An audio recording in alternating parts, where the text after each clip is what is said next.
Hello students, in this video we will learn charge distribution and we will see that charge distribution may be of two types, discontinuous charge distribution and another type of charge distribution is continuous charge distribution.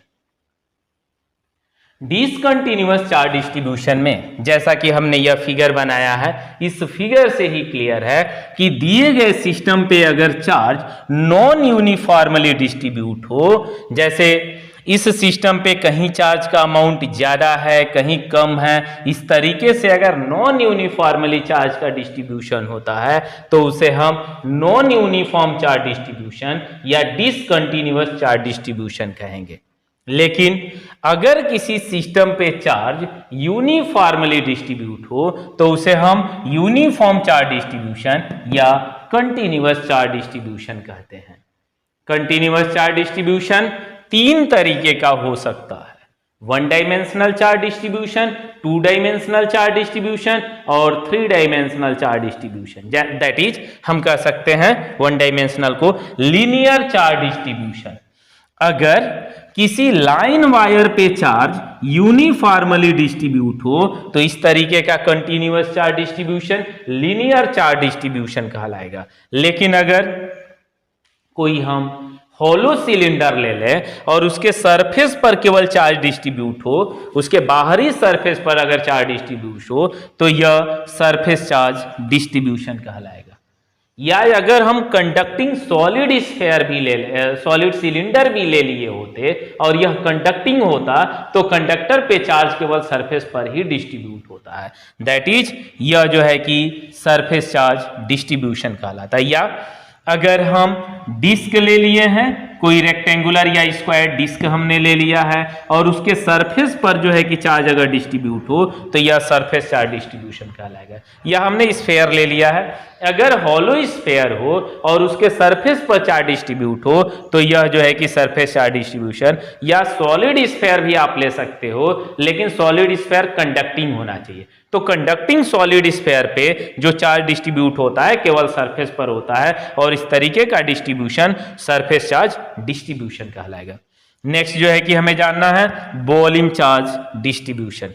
Volume charge distribution में अगर कोई body, कोई substance three dimensionally हो, जैसे कि cube है, sphere है, cylinder है और उसके पूरे वॉल्यूम में यूनिफॉर्मली चार्ज का डिस्ट्रीब्यूशन हो तो उसे हम वॉल्यूम चार्ज डिस्ट्रीब्यूशन कहेंगे। ये कंडक्टर नहीं हो सकता है क्योंकि कंडक्टर में जो है कि केवल सरफेस पर चार्ज होता है। अगर यह कोई डाइलेक्ट्रिक मीडियम का बना हो, कोई इंसुलेटिंग मीडियम हो, इंसुलेटिंग सबस्टेंस हो, तो उसमें जो है कि चार्ज पूरे वॉल्यूम में डिस्ट्रीब्यूट होता है और अगर पूरे वॉल्यूम में यूनिफॉर्म तरीके से अगर चार्ज का डिस्ट्रीब्यूशन हो तो इसे हम वॉल्यूम चार्ज डिस्ट्रीब्यूशन कहेंगे। अब दूसरी चीज हम देखेंगे लीनियर चार्ज डेंसिटी के बारे में। जो हमने लाइन वायर लिया है, यह हो सकता है कि कोई हमने यह लाइन वायर लिया, यह हमने लाइन वायर लिया, यहां पर हम देख रहे हैं कि यूनिफॉर्म चार्ज का डिस्ट्रीब्यूशन है लेकिन चार्ज दूर दूर है। यहां पर हम देख रहे हैं कि चार्ज पास पास है। तो डिस्ट्रीब्यूशन के स्ट्रेंथ को रिप्रेजेंट करने के लिए हम यहां पर एक चार्ज डेंसिटी के बारे में स्टडी करेंगे। जैसे linear charge density, linear charge density मतलब कि यूनिट लेंथ पर यूनिट लेंथ में चार्ज के अमाउंट को हम लीनियर चार्ज डेंसिटी कहते हैं। And linear charge density is represented by lambda, lambda is equal to dq upon dl, that is charge on unit length is known linear charge density. इसे हम lambda से represent करेंगे। इसका unit हम क्या लिखेंगे, तो इसका यूनिट लिखा जाएगा चार्ज का यूनिट अपॉन लेंथ का यूनिट। चार्ज का यूनिट कूलॉम और लेंथ का unit metre, that is lambda का ऐसा यूनिट हो जाएगा कूलॉम पर मीटर और इसका डायमेंशन चार्ज का डायमेंशन अपॉन लेंथ का डायमेंशन 80/L या L पावर -1 80। उसी तरीके से सरफेस चार्ज डिस्ट्रीब्यूशन के स्ट्रेंथ को रिप्रेजेंट करने के लिए हम फिजिकल क्वांटिटी पढ़ेंगे surface charge density. Surface charge density मतलब कि charge on unit surface area is known surface charge density. That is, यहां से क्लियर है कि यूनिट सरफेस एरिया पर जितनी ज्यादा चार्ज होगी कहेंगे कि उसकी सरफेस चार्ज डेंसिटी उतनी ही ज्यादा है। That is surface charge density is represented by sigma, sigma is equal to dq upon ds। इसका ऐसा यूनिट हो जाएगा कूलॉम पर मीटर स्क्वायर और dimension L⁻⁻² AT। Next, volume charge distribution का स्ट्रेंथ वॉल्यूम चार्ज डेंसिटी से represent करेंगे and volume charge density को represent किया जाएगा रो से। रो को कैसे हम कहेंगे? Rho is charge density, rho is equal to charge in unit volume, that is rho is equal to dq upon dv। और इसका ऐसा unit coulomb per metre cube, volume का यूनिट क्या होता है? मीटर क्यूब, और इसका डायमेंशन हो जाएगा L⁻³ AT। तो ये रहा वॉल्यूम चार्ज डिस्ट्रीब्यूशन के बारे में। तो चार्ज डिस्ट्रीब्यूशन हमने देखा। अब नेक्स्ट पॉइंट हमें इस चार्ज डिस्ट्रीब्यूशन के कारण हमें इलेक्ट्रिक फील्ड और इलेक्ट्रिक फोर्स के बारे में पढ़ना है। तो हम चार्ज डिस्ट्रीब्यूशन के कारण इलेक्ट्रिक फील्ड और इलेक्ट्रिक फोर्स का जिक्र करेंगे। तो देखते हैं नेक्स्ट टॉपिक। अब हम इलेक्ट्रिक फोर्स और electric field continuous charge distribution के कारण, जैसे कि लीनियर चार्ज डिस्ट्रीब्यूशन के कारण किसी चार्ज पर फोर्स, सरफेस चार्ज डिस्ट्रीब्यूशन के कारण force and volume charge distribution के कारण हम फोर्स देखें। सपोज दैट यह लाइन वायर है जो कि यूनिफॉर्मली चार्ज है और इसके कारण r डिस्टेंस पर प्रेजेंट कोई चार्ज है Q0, हमें इस पर फोर्स की वैल्यू निकालना है। तो हम इसके लिए क्या किए हैं? छोटा सा एलिमेंट लिए हैं, इस लाइन चार्ज वायर का स्मॉल एलिमेंट लिए हैं जिसका लेंथ dl, और हमें पता है कि lambda is equal to dq upon dl होता है। तो इस छोटे से एलिमेंट पर चार्ज की value dq is equal to कितना हो जाएगा? Lambda dl। चार्ज इस पर हो गया लैम्डा dl। देयरफॉर हम लिख सकते हैं कि therefore electric force on this space charge Q0 due to small element of this line charge wire dl, df is equal to, छोटे से एलिमेंट के कारण फोर्स की वैल्यू भी स्मॉल होगी, इसलिए हम df लिख रहे हैं and df is equal to 1/4 pi epsilon naught dq upon क्या हो जाएगा? यह चार्ज इनटू यह चार्ज अपॉन दोनों के बीच के डिस्टेंस का स्क्वायर, दैट इज इस पर चार्ज का अमाउंट dq है, यहां पर चार्ज q0 है और अपॉन दोनों के बीच का डिस्टेंस का स्क्वायर r²। और चूंकि यह पॉजिटिव चार्ज है तो यह यहां पर जो फोर्स अप्लाई करेगा, यह फोर्स जो df होगा, यह df का डायरेक्शन इस वेक्टर r के डायरेक्शन में होगा। दैट इज डायरेक्शन के लिए आप r यूज कर सकते हो। और दिस इज इक्वल टू, आप इसी बात को आगे बढ़ा करके लिख सकते हो 1/4 pi epsilon naught dq की वैल्यू कितना? Lambda dl Q0 upon r²। Therefore net force on Q0 due to whole wire, पूरे वायर के कारण अगर हम इस पर फोर्स निकालें तो पूरे वायर के कारण फोर्स की value F is equal to, अब हम क्या करेंगे? df का इंटीग्रल कर देंगे। अगर हम df का इंटीग्रल कर दें तो हमें रिजल्टेंट फोर्स की वैल्यू मालूम हो जाएगा, और this is equal to Q0 upon 4 pi epsilon naught, जो कांस्टेंट है उसको हमने बाहर कर लिया, और फिर क्या हो जाएगा? Integral of lambda dl upon r²। तो ये रहा फोर्स की वैल्यू कि किसी कंटिन्यूअसली लीनियर चार्ज वायर के कारण किसी चार्ज Q नॉट पर फोर्स की value F is equal to Q naught upon 4 pi epsilon naught lambda dl upon r square r cap.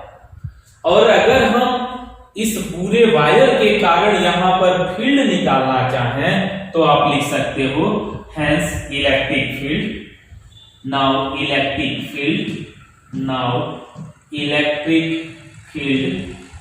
at P due to this given wire. इस given wire के कारण electric field अगर आप निकालते हो तो हमें पता है कि electric field is equal to force divided by charge. तो this is equal to, force की वैल्यू मालूम है, इसमें चार्ज से डिवाइड करेंगे तो this is equal to Q naught से यह Q नॉट कट जाएगा, बचेगा 1 upon 4 pi epsilon naught integral of line integral of lambda dl और upon r square r cap.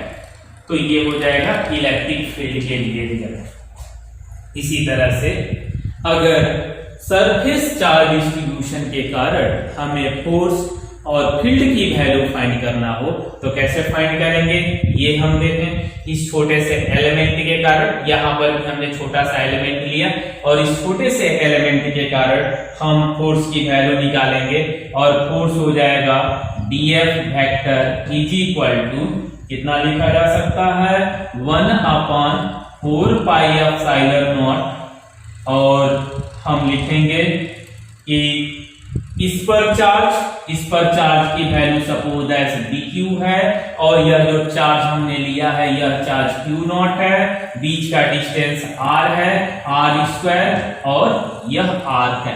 इस डायरेक्शन में जो है df जो है फोर्स का डायरेक्शन है, यह r कैप के डायरेक्शन है। तब जो है कि हम नेट फोर्स की वैल्यू लिख सकते हैं, this implied as net force on this charge due to whole surface charge distribution, this is equal to, अब df का हम इंटीग्रल कर देंगे, बचेगा कितना Q naught upon 4 pi epsilon naught integral of dq। dq की वैल्यू आप क्या लिखोगे, dq की वैल्यू आप लिख सकते हो लेम्डा नहीं लिखेंगे। सरफेस चार्ज डिस्ट्रीब्यूशन हमें पता है कि सिग्मा से रिप्रेजेंट कर रहे थे, sigma is equal to dq upon ds, तो dq is equal to sigma ds, तो यहां पर हो जाएगा सिग्मा ds और upon r square r cap. तो ये रहा फोर्स की वैल्यू। अगर हम इलेक्ट्रिक फील्ड निकालना चाहें तो आप लिख सकते हो कि therefore electric field at P due to this surface charge distribution vector E is equal to vector F divided by Q naught। this is equal to कितना हो जाएगा, Q नॉट से इस बार Q नॉट कट जाएगा, बचेगा 1 upon 4 pi epsilon not surface integral of sigma ds upon r square r cap. आप चाहो तो यहां पर s लिख सकते हो, यह s कहने का मतलब सरफेस इंटीग्रल, और यहां पर आप चाहो तो l लिख सकते हो। l कहने का मतलब कि लाइन इंटीग्रल, l कहने का मतलब line integral of df, line integral of this, और s कहने का मतलब surface integral of particular value. अब इसी बात को फिर हम आगे लिख सकते हैं कि this implied as electric field हमें मालूम हो गया यहाँ पर, और इलेक्ट्रिक फोर्स की भी वैल्यू मालूम हो गया सरफेस चार्ज डिस्ट्रीब्यूशन के कारण। अब हम वॉल्यूम चार्ज डिस्ट्रीब्यूशन के कारण इलेक्ट्रिक फोर्स और इलेक्ट्रिक फील्ड की वैल्यू निकालेंगे। तो वही काम करेंगे, छोटा सा पोर्शन हमने ले लिया,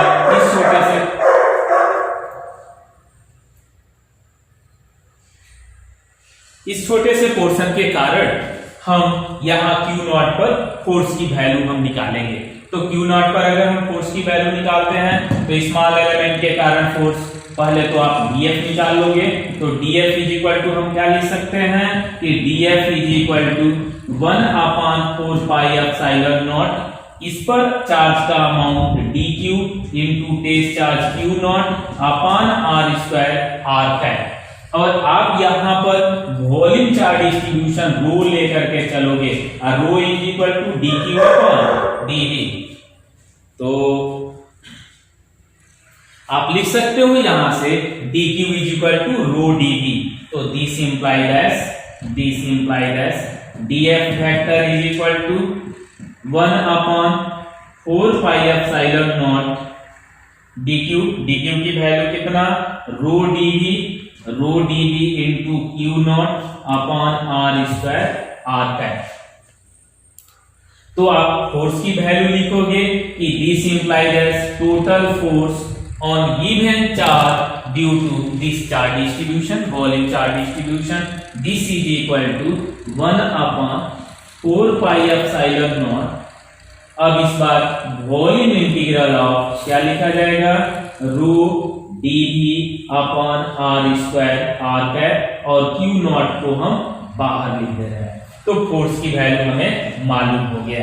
एंड इलेक्ट्रिक फील्ड, आप क्या लिखोगे, and electric field E is equal to F upon Q naught, और जब आप इसे देखोगे तो Q नॉट से Q नॉट कट जाएगा, बचेगा 1 upon 4 pi epsilon naught volume integral of rho dv upon r square r। ये रहा इलेक्ट्रिक फील्ड।